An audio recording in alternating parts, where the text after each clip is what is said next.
नमस्कार दोस्तों, मैं हूं मनीष और आप देख रहे हैं दी न्यूज़ 9X। दी न्यूज़ 9X में आप सभी का स्वागत है।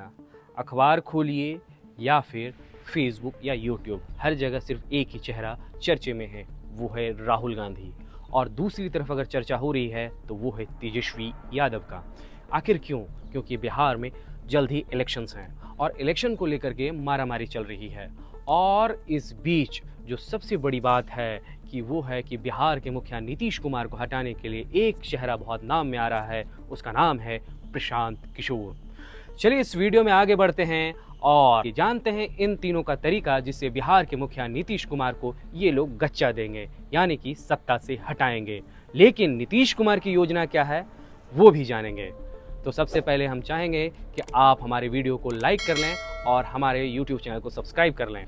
जब तक मैं ये वीडियो शूट कर रहे होंगे तब तक मैं राहुल गांधी सासाराम से भागलपुर पहुंच चुके होंगे और भागलपुर के बाद वो सीमांचल एंटर करेंगे। सीमांचल क्या है? तो सीमांचल 4 जिलों का मेल है। वो कौन कौन सा है? वो है पूर्णिया, कटिहार, अररिया और किशनगंज। आपको बता दें कि 83 में जब चुनाव हुआ था एक चेहरा काफ़ी ज़ोरदार उभर कर आया था, वो नाम था तारिक अनवर का। तारिक अनवर अभी वर्तमान में कटिहार के एमपी हैं और उसी रास्ते से होते हुए बिहार की पूर्णिया पहुंचेंगे। और बिहार के पूर्णिया के बारे में तो सर्वविदित है कि बिहार से एक निर्दलीय सांसद हैं, नाम है राजेश रंजन उर्फ पप्पू यादव का, जो कि पूर्णिया से सांसद हैं और वो आजकल कांग्रेसी होने का दावा कर रहे हैं। खैर, हम लोग भटकते नहीं हैं और मुद्दे पर आते हैं। तो ये रही सीमांचल की बात। अब सीमांचल के विषय में थोड़ा सा आपको और जानकारी दे देते हैं। सीमांचल 3 लोगों का गढ़ है, राजद, AIMIM और जनता दल यूनाइटेड। आप कहेंगे भारतीय जनता पार्टी इसमें कहाँ है? दोस्तों, भारतीय जनता पार्टी हिडन रूप से है और वो JDU के पीछे खड़ी रहती है। अगर JDU अलायंस में रहती है तो यहाँ सीटें आती हैं, अगर JDU अलायंस से नहीं रहती है तो यहाँ सीटें कम आती हैं। तो अब सवाल है, इस बीच आप सोच रहे होंगे हमने प्रशांत किशोर के बारे में बात किया था, प्रशांत किशोर कर क्या रहे हैं? तो दोस्तों, प्रशांत किशोर के पीछे एक व्यक्ति हैं जिनका नाम है उदय सिंह एलियस पप्पू सिंह। और पप्पू सिंह इन दिनों जन स्वराज के राष्ट्रीय अध्यक्ष बने हुए हैं और वो भाजपा से पूर्व सांसद थे और उनकी मां भी कांग्रेस से सांसद थी। इतनी बातें मैंने कई वीडियोस में आपको बताई होंगी, लेकिन अब फुल फ्रेमिंग वीडियो बताते हैं कि कैसे राहुल गांधी आ रहे हैं और प्रशांत किशोर का प्लान क्या है, और उसके बाद हम चलेंगे नीतीश कुमार के प्लान पर। दोस्तों, राहुल गांधी भागलपुर के नौगछिया से होते हुए कटिहार बरारी विधानसभा होते हुए कदवा विधानसभा में एक सभा करेंगे। उसके बाद कटिहार के मिर्चाईबारी में लोगों से जनसंवाद करेंगे। उसके बाद बिहार के पूर्णिया जिला पहुंचेंगे। पूर्णिया के बारे में बता दें कि पूर्णिया को सीमांचल की राजधानी कही जाती है और मुख्यालय भी है, कमिश्नरी भी है। लेकिन यहाँ से मात्र 312 किलोमीटर दूर एक अनिमार्ग में बैठे बिहार के मुख्यमंत्री यहाँ पर पैनी नज़र बैठे हुए हैं। चूँकि यहाँ पर एक मंत्री है जिसका नाम है लेशी सिंह, जो नज़रें गड़ाई हुई हैं आखिर राहुल गांधी की हर एक हरकतों पर क्या होने वाला है। और बता दें कि नीतीश कुमार के साथ जो एक जाति है, वो जाति लगातार नीतीश कुमार का साथ नहीं छोड़ी है, वो है कुशवाहा जाति। और उसी जाति से एक सांसद हैं जो कि उपेंद्र कुशवाहा का काट कहे जाते हैं, नाम है संतोष कुशवाहा, और जो कि पूर्णिया के XMP हैं। इन दोनों की नज़रें पूरी तरह से राहुल गांधी और तेजस्वी यादव पर हैं, क्योंकि यहाँ पर जैसे ही वो सीमांचल एंटर करेंगे तो एक चेहरा आएगा राष्ट्रीय जनता दल का, उसका नाम है मंगनी लाल मंडल, जो कि इन दोनों की वोट बैंक के लिए खतरा साबित हो सकते हैं। वहीं इस बीच प्रशांत किशोर भी अपनी सोच हर जगह रख रहे हैं। वे कह रहे हैं कि इस बार वोट सिर्फ और सिर्फ अपने बच्चों की शक्ल देख करके हमें दीजिए। लेकिन कांग्रेस पार्टी इससे कुछ इतर कह रही है। वो कह रही है कि भाजपा वोट चोरी कर रही है और नीतीश कुमार जी इसमें साथ दे रहे हैं।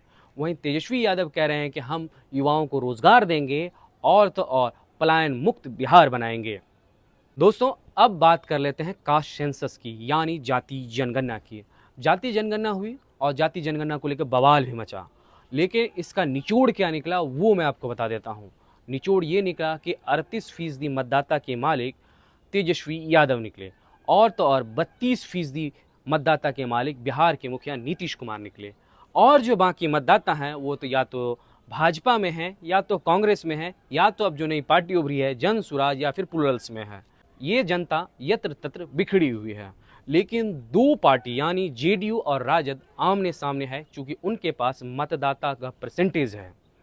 अब हम आते हैं नीतीश कुमार के पैतरे पर, जिसको लेकर के पूरे देश में वो चर्चाओं के केंद्र बिंदु में रहते हैं। आखिर उनकी राजनीति क्या है, इसको भी समझने का प्रयास करते हैं। जैसे कि हमने पहले भी बात की कि प्रशांत किशोर बिहार के हर एक जिलों में जा रहे हैं, वे कह रहे हैं कि बच्चों को देख करके वोट कीजिए। दूसरी तरफ राहुल गांधी एक यात्रा लेकर के आए हैं, उस यात्रा में काफ़ी भीड़ दिख रही है और वो हर एक विधानसभा को टच नहीं कर पा रहे हैं, लेकिन जो मुख्य विधानसभा हैं उनको वो टच कर रहे हैं ताकि कांग्रेस की जो विधानसभा में खस्ता हालत है वो सुधार हो सके, और इसमें मदद कर रहे हैं बिहार के नेता प्रतिपक्ष तेजस्वी यादव।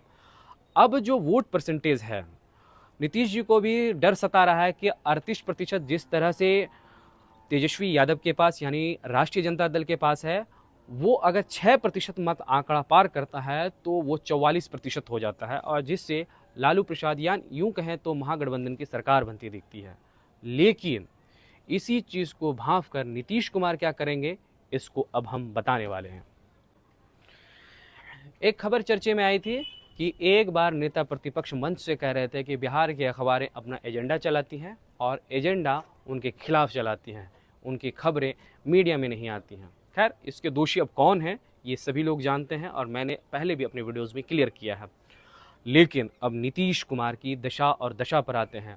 कई लोग आरोप लगा रहे हैं नीतीश कुमार जी का मानसिक संतुलन खराब हो गया है, लेकिन बिहार के ऊर्जा मंत्री ने ये क्लियर किया कि किस डॉक्टर ने कहा है कि बिहार के माननीय मुख्यमंत्री नीतीश कुमार जी की मानसिक हालत खराब है। कोई डॉक्टर ही साबित करेगा किसी की मानसिक हालत सही है या फिर खराब है। खैर, अब आते हैं नीतीश कुमार की चाल पर, जिसके आगे सभी लोग चित्त हो जाएंगे। राहुल गांधी 6% मत को जोड़ने के लिए महागठबंधन में घूम रहे हैं और 2% मत आंकड़े को लेकर मुकेश सहनी घूम रहे हैं। लोग तो कहते हैं 4%, लेकिन मैं कहता हूं 2%। अब नीतीश कुमार की जो योजना है और जो बिहार के विजन को लेकर के है, उस पर बात बाद में करेंगे। पहले मत प्रतिशत आंकड़ों पर बात कर लेते हैं। मैंने जैसे कि बताया कि 32% मत का आंकड़ा नीतीश कुमार जी के पास है, यानी 32% का। उसमें से सबसे ज़्यादा कुर्मी, कोयरी और ईबीसी वर्ग का उनके पास पकड़ है, जो कि वोट बैंक हिलता नहीं है उनका।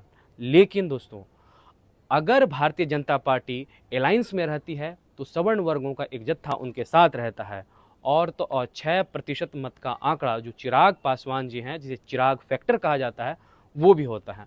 तो मान लीजिए 32% आंकड़े हैं और 6% चिराग पासवान जुड़ता है तो वो 38% आंकड़ा होता है, और 12% अगर भाजपा का वोट जुड़ता है तो वो आंकड़ा 50% के पास आ जाता है।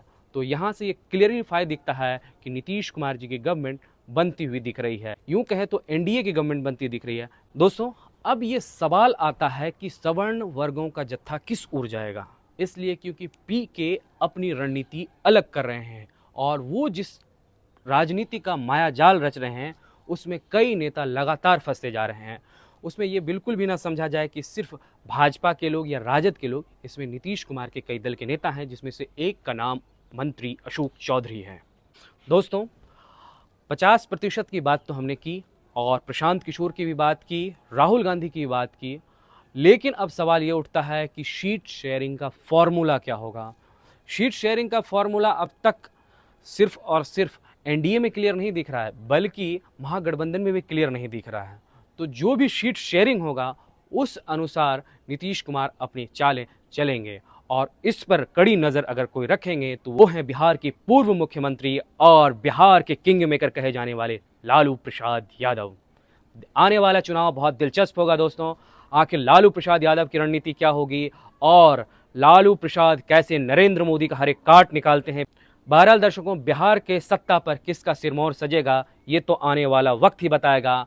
आपको क्या लगता है कि बिहार का अगला मुख्यमंत्री माननीय मुख्यमंत्री नीतीश बाबू होंगे या फिर कोई और? अपनी राय हमारे कमेंट बॉक्स में ज़रूर दें। अगर आप हमारा ये वीडियो फेसबुक पे देख रहे हैं तो फेसबुक पेज लाइक कर लें। अगर आप हमारा ये वीडियो यूट्यूब पर देख रहे हैं तो यूट्यूब चैनल सब्सक्राइब कर लें। शुक्रिया।